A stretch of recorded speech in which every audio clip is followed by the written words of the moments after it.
Hi guys, I'm Maria Brown. Welcome back. Today we have a super quick video. Now, thanks for watching and remember to subscribe. Tonight I'm going to make some grilled PattyPan squash. If you've never had PattyPan squash, it tastes a lot like zucchini, but look how cute it is. Way cuter than zucchini. You can get this from your local farm stand. It grows on stems. Kind of looks like a flower when it's growing. If you have a long stem on it, just cut that off.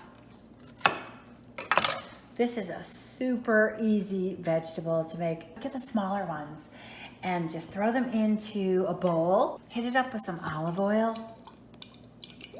salt, and some fresh pepper. Give that all a good stir. That's it. You just throw that on the grill until it's soft. That's only going to take 10 to 15 minutes on the grill. Just look at that. Just grill it until it's soft and then hit it up with a little bit of fresh lemon juice. And that's all there is to it. It's delicious.